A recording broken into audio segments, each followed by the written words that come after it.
Hai semua, hari ini saya nak kongsikan satu lagi projek kami iaitu menaik taraf ubah suai dalaman dan kerja-kerja berkaitan di Pejabat Pengarah Tanah dan Galian Negeri Kedah.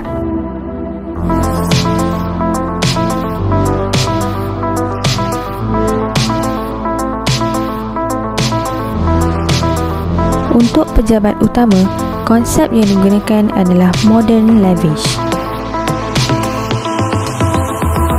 Konsep ini menggunakan gabungan warna putih, coklat, kelabu dan merun serta gaya perabot yang moden dan bergaya. Backdrop pejabat utama pula menggunakan warna seperti champagne dan tekstur marmar serta paharan dinding dari deco foam board. Langsir pula digantikan dengan zebra blinds untuk memberikan separa pencahayaan. Untuk ruang yang seterusnya pula digayakan dengan konsep minimalis.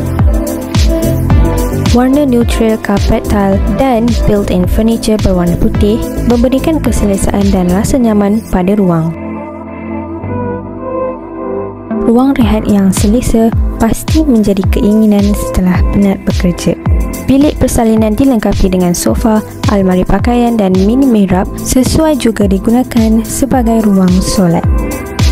Berkonsepkan masculine monochrome style, bilik air digabungkan dengan warna kelabu dan hitam yang tidak pernah ketinggalan zaman untuk memberikan efek moden dalam ruang tersebut.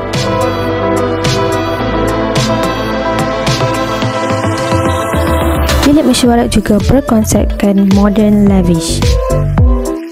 Dinding bilik digantikan dengan pad acoustic wall panel, manakala lantai SPC pula digunakan untuk menggantikan lantai yang sebelumnya.